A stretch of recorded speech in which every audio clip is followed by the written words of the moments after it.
jalan ke arah itu. Solat fardu yang 5 waktu tambah yang sunat lebih utama. Ya, lebih baik. Jangan kata ustaz sunat je ustaz.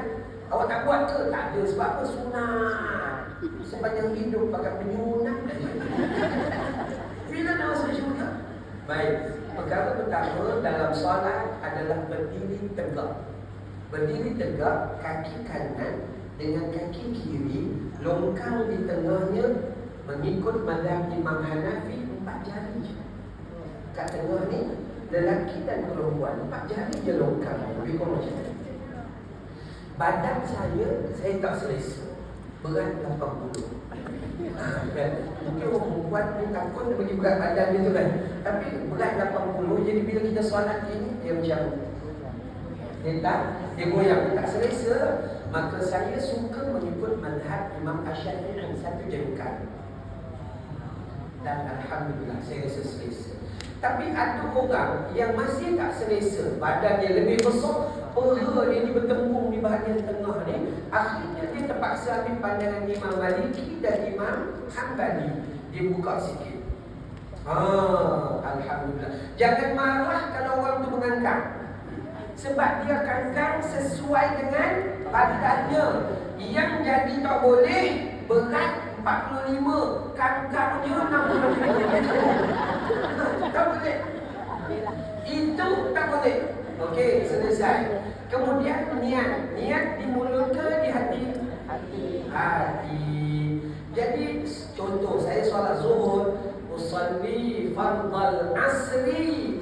Saya sebut ni, tapi zuhur, hati saya tahu kata zuhur. Saya sebut usalli fardal asri. Sah ke tidak? Sah. Kerana yang diguna pakai dalam hati, yang mulut tak pakai. Kemudian saya solat zuhur, ya usalli fardal asri. Contohnya kan, yang ni saya buat usalli fardhu zuhri, tapi hati ingat macam masa. Tapi zuhur sah tak? Ini kita faham. Jadi niat yang paling utama adalah di hati. Maka kalau hati ni elok, pakai elok lah. Diri, niat dalam hati. Tak payah usalli. Rasa macam terlumpur pada orang. Jadi tak sebut. Ya. Kemudian yang angkat takbir tu. Ya Allah. Tak masuk. Diri. Longkang menjaga. Kemudian angkat takbir. Takbir kaedah yang pertama sekali. 2 tapak tangan, jari sampai di sampai di bahu dan berada di bahagian hadapan sahaja. Susah. Angkat dan kemudian baru sebut Allahu Akbar. Itu. Yang kedua, turun daripada bawah ni Allahu Akbar. 2. Ketiga, di sisi telinga. Angkat dulu Allahu Akbar, atau dari bawah Allahu Akbar. Ini ada dalam peristiwa Isra wal Mi'raj. Jadi kalau tanya saya, orang perempuan dan saya sendiri orang lelaki, bagaimana kaedah? Saya buat bahagian hadapan. Tolong kalau ada ustazah di sini, tolong cek betul-betul hadis. Jangan salah mengajar muslimat dengan meletakkan tangan jari di bawah, dengan tangan menghadap ke arah sini. Agama tak mengajar tak macam ni. Ya, agama mengajar di bahagian hadapan dada menghadap ke arah kiblat, dan kemudian menyebut Allahu Akbar. Itu lebih utama. Lelaki dan perempuan sama. Kemudian yang kedua, letak tangan sama ada belakang tangan tak macam ni. Boleh. Pegang pergelangan boleh. Pegang lengan boleh. Yang ini belum jumpa. Belum jumpa. Mazhab Imam Malik Allahu Akbar. Dia lepas tangan pun sahih. Jadi kita yang ada tangan perlu bergerak. Kat mana nak letak? Pertama boleh letak atas dada. Boleh. Letak dekat kita senang tu apa nama? Ulu hati. Ulu hati. Boleh. Letak dekat pusat pun boleh. Bawah daripada pusat hadisnya dhaif. Bukannya jadi kat pusat pun boleh. Sini saya suka letak dekat tempat senang. Itu tidak terlalu atas dan tidak terlalu bawah. Sedap kita letak begitu. Okey, baik. Kemudian doa iftitah. Doa iftitah ada berapa banyak? 12. Yang awak hafal 12. Bagus, alhamdulillah. Ada orang hafal satu tu je, yang lain dia tak tahu. Akhirnya dia rasa panjang penuh. Panjang penuh, dia baca panjang. Kan orang Melayu kan suka baca yang panjang, walaupun Nabi suruh baca yang pendek. Allahu Akbar kabira walhamdulillahi kathira wa subhanallahi bukratan wa asila. Dah selesai. Itu cukup. Sahih Muslim. Tapi kita kan suka nyambung. Wajah tu wajah yang ada panjang, tak payah baca je dah. Nampak tak? Bacaan pertama Allahu Akbar. Kemudian dia baca Allahu Akbar kabira walhamdulillahi kathira wa subhanallahi bukratan wa asila. Tak nak baca yang tu. Allahu Akbar wajah alladhi sampai habis. Tak nak baca itu. Allahu Akbar. Allahumma ba'id baini wa bainal khataaya ya kama ba'idta bainal masyriq wal maghrib. Tak nak baca itu. Allahu Akbar. Subhanakallahumma wa bihamdika wa tabaraka ismuka wa ta'ala jadduk wa la ilaha ghairuk. 12 jenis. Tapi kita pilih nombor 13. Sunat, tak payah baca. Rutinnya kita. Jadi baca yang pendek-pendek saja. Al-Fatihah, alhamdulillah orang perempuan saya tak nak sebut kerana orang perempuan ngaji Quran ni pun non mati sampai mati.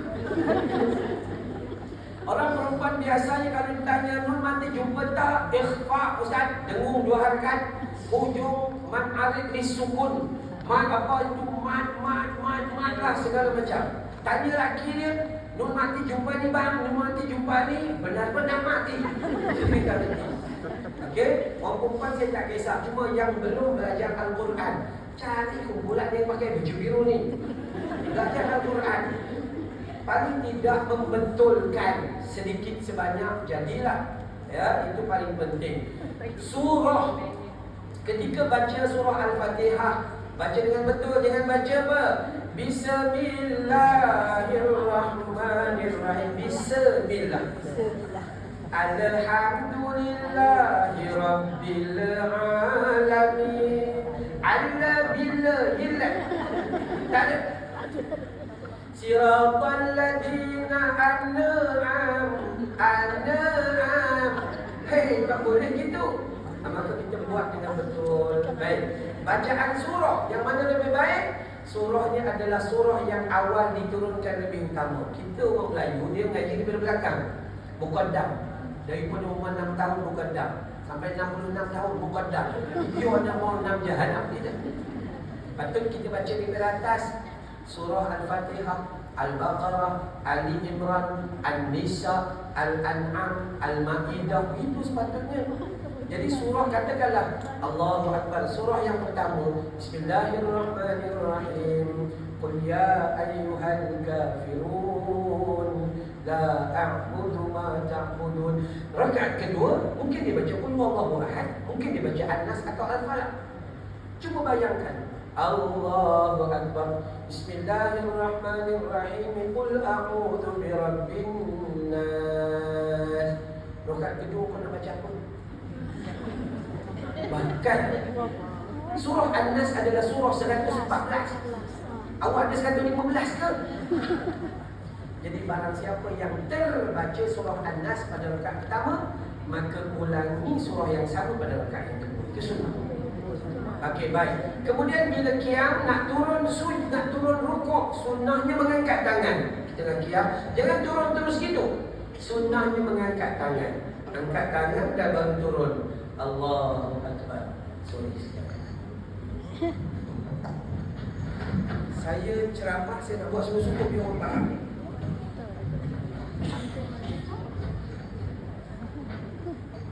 Okey. Qiyam dan kemudian turun. Allahu Akbar. Sampai kat mana? Lutut sahaja. Kita orang tahu awak pergi Zumba, awak pergi aerobik. Kan ya? Jangan turun. Allah. Itu tak betul. Kesalahan dengan sunnah Nabi. Turun sampai lutut. Buka jari seperti menggenggam lutut. Tengok dekat tempat sujud, jangan cek kuku belum potong. Tengok sana. Sudah selesai. Lurus boleh, bengkok pun boleh. Cuma bengkok jangan melampau sampai begini. Sebab jemaah lain pun nak solat juga. Itu kena faham. Bacanya apa? Subhana rabbiyal azim, subhana rabbiyal azim, subhana rabbiyal azim tanpa wa bihamdi sahih. Subhana rabbiyal azim, Allahumma ighfirli sahih. Subuhun qudusun rabbul malaikati wa ruh sahih. Subhana rabbiyal azim wa bihamdi sahih. Gabungan dua hadis tapi duduk nombor 4, bukan nombor 1. Jangan nombor 5. Allah. Swedi. Baca pun. Sujud bunyi sebela bendi. Baca bunyi tu. Okey. Habis dah, kemudian kita bangun dengan mengangkat tangan. Sami'allahu liman hamidah. Rabbana walakal hamdu. Turun. Hamdan katsiran tayyiban mubarakan fihi. Sami'allah, huruf ain, jangan pakai alif. Sami'allah, salah. Sin, mim, ain. Sami'allahu liman hamidah. Ramai orang buat salah kerana dia tak merenung ilmu yang dia belajar. Jangan Sami Allah, ya? Sami asam maksudnya mati Allah Ta'ala, celaka Allah Ta'ala. Itu sangat tak baik itu. Jadi bahasa kita Sami Allahu liman hamidah. Sambung Rabbana walakal hamdu hamdan katsiran tayyiban mubarakan fi. 30 malaikat menulis banyaknya kebaikan. Seterusnya, masa nak sujud tak perlu angkat tangan Allahu Akbar. Itu tak perlu. Sujud boleh turun dua keadaan. Yang pertama, turun dengan lutut dahulu, barulah tangan dan wajah. Satu. Kedua, boleh juga turun tangan dahulu, lutut dan kemudian wajah. Jadi lutut dahulu boleh, tangan dahulu boleh, kepala dahulu tak boleh.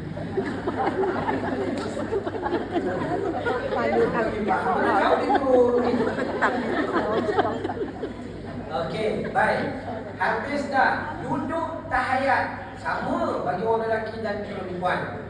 Pertama, duduk antara dua sujud. Duduk antara dua sujud, lipat kaki kiri, punggung berada di atas kaki kiri, tegakkan kaki kanan. Antara dua sujud, tahiyat awal dan juga tahiyat akhir bagi orang yang selalu menyusahkan orang. Siapa yang menyusahkan? Dia duduk gini. Patut kalau duduk gini, dia kena tegak macam ni kan? Dia duduk begini orang menjaga. Ujung terpaksa menahan. Awak jangan menyusahkan orang, ya. Jadi kau tak boleh, kau duduk je begini. Kalau ini tak larat, Ustaz, Ustaz dah tahu dah. Lepaskan gini dah selesai. Okey? Kalau tak boleh juga, ya, maka satukan dua kaki, kemudian duduk di atas tumit begini. Antara dua sujud boleh, tahiyat awal boleh, tahiyat akhir pun boleh. Selesai.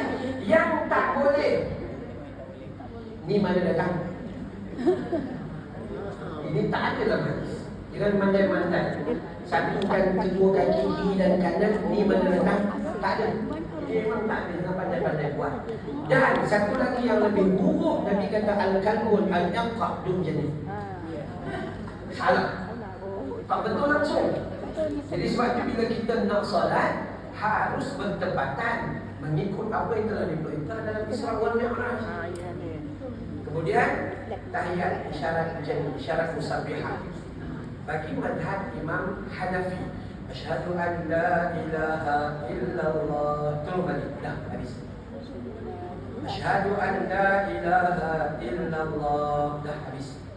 Madhab Imam Syafi'i, asyhadu an la ilaha illallah sampai fil alamin innaka hamidum majid. Madhab Imam Hanbali, asyhadu an la ilaha illallah, turun. Wa asyhadu anna Muhammadar Rasulullah, turun. Setiap kalimah Allah diangkat dan dia turun. Setiap kalimah Allah dia menyaksikan. Okey. Madhab Maliki, Imam Malik, tuku Imam Syafi'i, terutama di sudut ilmu hadis, asyhadu an la ilaha illallah wa asyhadu anna Muhammadan Rasulullah. Allahumma salli ala Muhammad. Jangan pandai kata orang sesat. Ustaz, ini ada orang tanya, Ustaz, saya berhenti di RNR solat, dan saya berhenti di RNR tu, hentian tu saya solat sebelah orang tu, saya perasan orang tu solat gini-gini. Apa hukumnya? Hukumnya awak yang dosa. Dia yang tanya, dia yang dosa. Kenapa? Sebab awak time solat boleh nampak jari orang. Nampak tak manusia selalu cari salah orang. Sedang perkara pelik bagi orang, ya, pelik bagi kita, peliknya itu bukan tanda dia itu sesat, tanda kita tu tak cerdik. Dan kita bodoh tak sampai hati. Jangan cepat meletakkan hukum pada orang lain, sedangkan hukum ni banyak luas. Yang tak boleh, asyhadu an la ilaha illallah, la ilaha illallah. Dia boleh gitu. Yang tu tak boleh dalam hukum. Itu tak boleh. Kemudian bagi salam. Salam pertama depan. Assalamualaikum gerak warahmatullah. Assalamualaikum warahmatullah. Paling cantik. Itu saya amal. Kedua, Assalamualaikum warahmatullah. Sekali, Assalamualaikum warahmatullah. Cantik, nombor dua. Ketiga, Assalamualaikum warahmatullah. Dia bagi salam kiblat, baru gerak. Assalamualaikum warahmatullah. Baru gerak. Cantik, tapi nombor tiga, ikut peringkat. Ustaz, saya tidur jatuh bantal. Macam ni. Macam mana nak buat? Assalamualaikum warahmatullah. Assalamualaikum warahmatullah. Ustaz, leher saya pakai pendakap tu yang bersuara. Mana pun tak boleh pergi. Tegak gini je, Ustaz. Jangan gini. Batal solat. Jadi kita bagi salam macam mana? Kalau leher tak boleh gerak langsung, Assalamualaikum warahmatullah. Assalamualaikum warahmatullah. Memberi salam itu rukun, memalingkan wajah sunnah. Kan sunnah.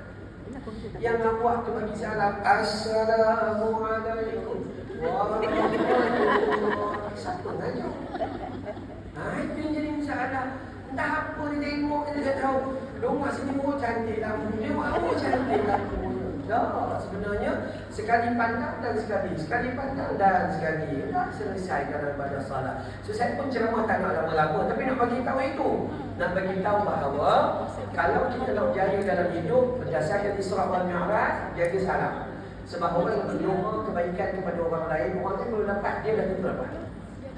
Satu. Lepas tu bila salam ni, hubungan kita dah jadi rapi, elok, tak ada sifat dengki-mendengki, maka hubungan kita dengan Allah adalah solat. Solat ini adalah perhubungan yang tidak pernah putus dengan Allah SWT. Puan-puan, kata Nabi, antara dua solat, ataupun dia kata dalam hadis tu dia kata antara solat ke solat yang lima. Solat subuh, bila dia solat subuh, terampun dosa dia antara subuh patah balik pergi Isyak. Dari subuh sampai ke Zuhur, datang majlis ni, jumpa kawan, boleh tahan ke menyembah pasal orang lain. Nampak dosa tak? Nampak dosa kan? Kejap lagi solat Zuhur, Allah padamkan balik gitu.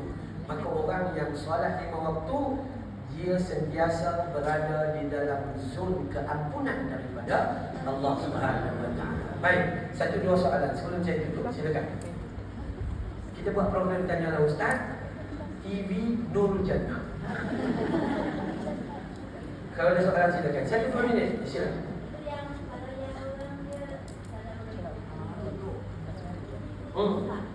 Hukumnya sah, tetapi dia termasuk merosakkan solat dengan solat tidak sempurna. Assalamualaikum warahmatullahi wabarakatuh. Solat dia tidak sempurna kerana dia melakukan pergerakan yang tidak disuruh oleh Nabi, malah tiada kemanfaatan langsung. Tak payah buat. Kan tak payah menundung sana menundung sini, tak perlu. Wallahu a'lam. Lagi? Ya.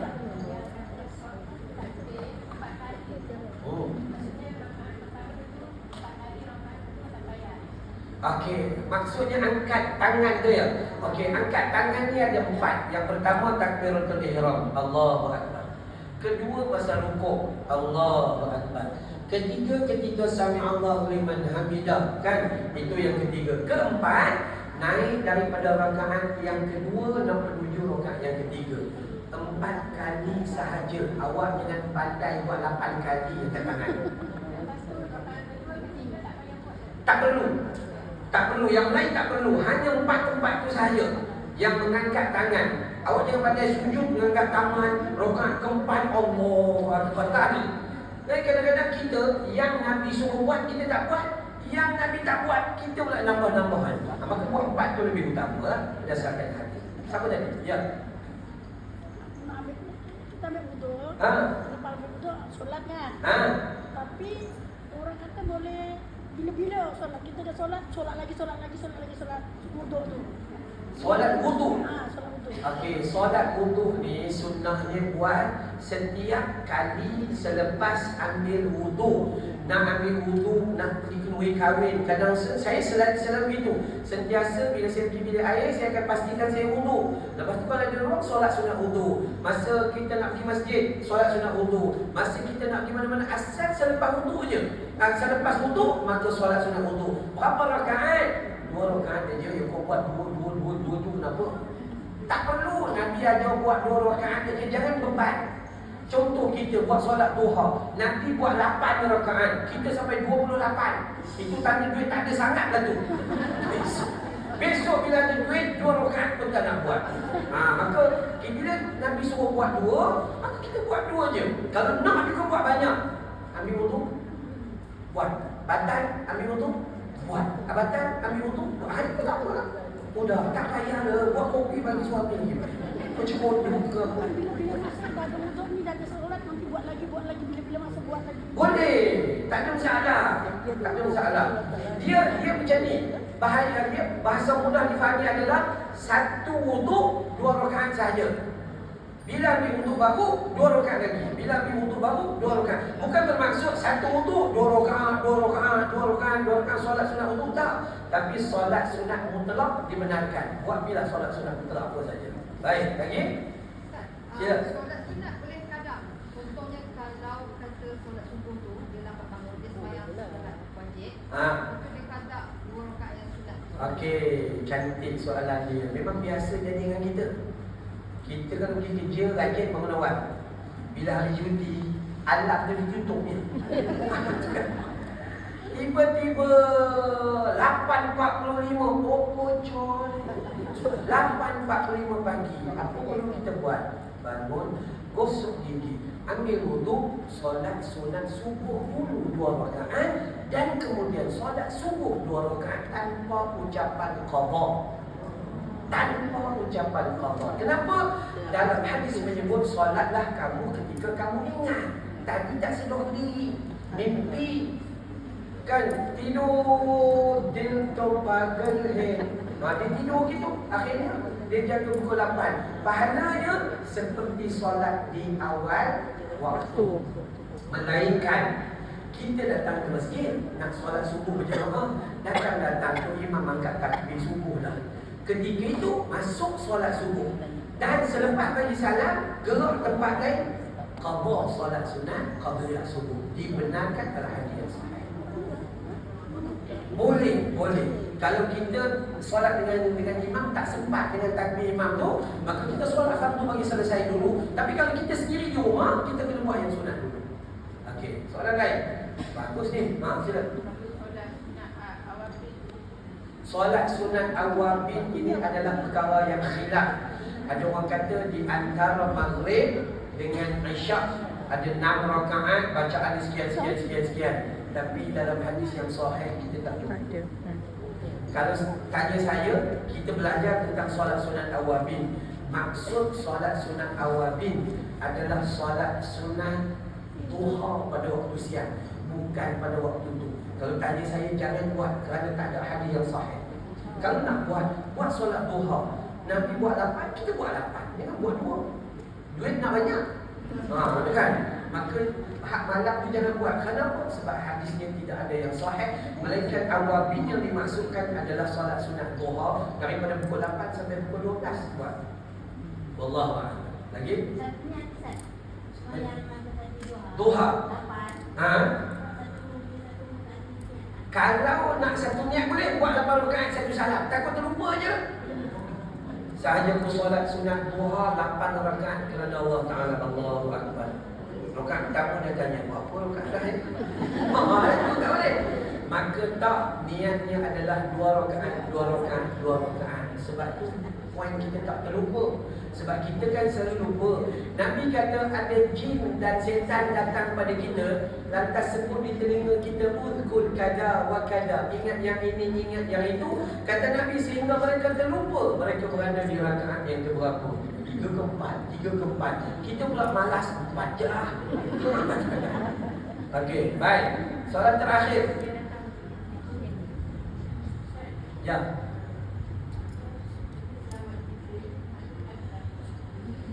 Baik, selawat Jibril tak ada dalam hadis Nabi SAW.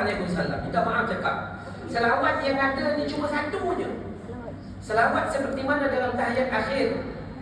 Allahumma salli ala Muhammad wa ala ali Muhammad kama sallaita ala Ibrahim wa ala ali Ibrahim wa barik ala Muhammadin wa ala ali Muhammad kama barakta ala Ibrahim wa ala ali Ibrahim fil alamin innaka Hamidum Majid. Itu yang pertama. Kedua, Allahumma salli ala Muhammad wa ala ali Muhammad. Ketiga, Allahumma salli ala Muhammad. Selawat Fatih tak ada dalam hadis, selawat Jibril tak ada dalam hadis, selawat Tafrijiyah tak ada dalam hadis, selawat Nariyah tak ada dalam hadis. Tak ada. Ustaz-ustaz dengan ustazah yang sebut tu cuba suruh dia sertakan hadis Nabi dengan pandangan daripada Imam Syafi'i sendiri. Dia sendiri pun tak tahu. Dia ambil daripada siapa pun tak tahu. Kalau baca, kita tak dapat apa-apa. Kerana di dalamnya itu bukan amal ibadah yang Nabi suruh. Yang Nabi kata, fa'aktiru alayya salawati. Berbanyakkanlah selawat kepada aku. Sahabat kata, bagaimana ya Rasulullah? Seperti mana kamu berselawat di dalam tahiyat Itu aja. Kenapa kita nak buat amal dengan dengar orang cakap berbanding apa yang Nabi suruh? Sedangkan yang menentukan pahala kita adalah seiring dengan perbuatan Nabi. Dan pahala itu bukan kawan kita, bukan ustazah tu nak bagi dengan kita. Itu dibagi oleh Allah Subhanahu Wa Taala. Tapi syaratnya dua, ikhlas dan benar mengikut sunnah Nabi Sallallahu Alaihi Wasallam. Jangan amal selawat Jibril sebab tak ada dalam hadis tentang selawat Jibril. Lagi? Habis?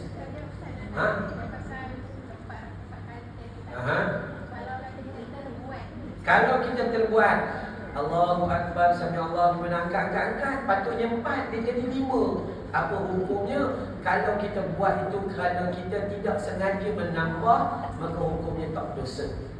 Kalau kita ngaji, jumpa orang kata 6 kali. Bila ngaji umur dah dekat pencin baru jumpa 4 kali. Maka bila jumpa hadis sahih, tinggal yang lama tak apa, tak dosa. Allah. Tapi kalau sengaja nak dia angkat 4, rasa tak apa comel. Tambah lagi 2 baru lengkap kot, maka ketika itu jatuh berdosa dan dia termasuk dalam bid'atul dhalalah, bid'ah yang sesat. Okey, habis. Okey, minta izin kepada Ketua Biro Muslimat, saya mewakili Pusat Tahfiz saya. Kami sedang menghimpun dana untuk penggunaan pada bulan Ramadan. Anak-anak kami semua jumlah dengan warden dan guru ada 50 orang. 50 orang, satu orang satu hari belanja RM20. Sahur, berbuka dan juga moreh RM20. So kalau ikut satu hari 20 kali 50 belanja dia RM1,000 satu hari. Dan anak-anak kami akan berada dalam bulan Ramadan selama 24 hari. Kemudian lepas tu dia pergi bercuti. So dalam tempoh 24 hari kami perlukan RM24,000. Kalau lihat daripada wajah-wajah orang beriman ni, rasanya RM24,000 selesai pagi ni. Siapa nak sedekah saya sangat alu-alukan ya. Bismillahirrahmanirrahim. Alhamdulillahirabbil alamin. Wassalatu wassalamu ala sayyidil mursalin wa ala alihi wa sahbihi ajma'in. Ya Allah ya Rahman, ampuni dosa kami ya Allah, dosa ayah dan ibu kami ya Allah, dosa pasangan hidup kami ya Allah, Amin. dosa anak-anak dan zuriat keturunan kami ya Allah. Amin. Ya Allah, ampuni dosa sahabat handai jiran-jiran kami ya Allah. Amin. Umat muslimin wal muslimat yang hidup maupun telah meninggal dunia ya Allah. Amin. Ya Allah, bantu kami dalam kami mengingatimu ya Allah. Amin. Ya Allah, bantu kami dalam kami bersyukur padamu ya Allah. Ya Allah, bantu kami dalam kami memperbaiki amal ibadah terhadapmu ya Allah. Amin. Ya Allah, ampuni mereka yang bersedekah di pagi duha ini ya Allah. Amin. Jadikan sedekah mereka itu penghubung jalan ke syurga-Mu ya Allah. Amin. Jadikan sedekah mereka itu benteng dari panas api neraka-Mu ya Allah. Amin. Ya Allah, sebagaimana Kau satukan kami dalam taman syurga-Mu ini ya Allah. Amin. Satukan kami nanti dalam jannatul firdaus-Mu ya Allah. Amin. Makbulkan doa kami ya Allah. Amin. Sampaikan hajat kami ya Allah. Amin. Tunaikan permintaan kami ya Allah. Amin. Sallallahu ala Muhammad wa ala alihi wa sahbihi wa baraka wa sallam. Amin. Walhamdulillahi rabbil alamin. Saya serahkan kepada ketua muslimat untuk uruskan apa-apa yang patut. Saya tak boleh minum dan makan bersama. Minta maaf yang banyak. Ada next program ya pada hari ini. Sebab tu saya tinggalkan isteri saya untuk uruskan apa yang patut. Moga-moga pertemuan kita pada hari ini merupakan pertemuan yang menghadirkan kemanfaatan berpanjangan. Bila jumpa ustaz dekat luar, teguhlah. Ustaz tak boleh nak ingat semua muka tak boleh. Tapi orang lain yang ramai boleh dah ingat ustaz seorang ya. Nombor telefon nanti boleh ambil. Saya tak halang, boleh ambil nombor telefon. Nak WhatsApp ke, nak telefon, nak tanya soalan, tak ada masalah. Cuma WhatsApp lebih utama. Sebab saya dalam program selalu dalam kereta, orang bawa kereta dan saya jawab apa yang sepatutnya. Kalau telefon kan tak angkat, dia orang kata ustaz ni nyombong mula mentang-mentang pasal tanya ustaz. Ya, baik, sampai sini dulu. Wabillahi taufiq wal hidayah. Wassalamualaikum warahmatullahi wabarakatuh.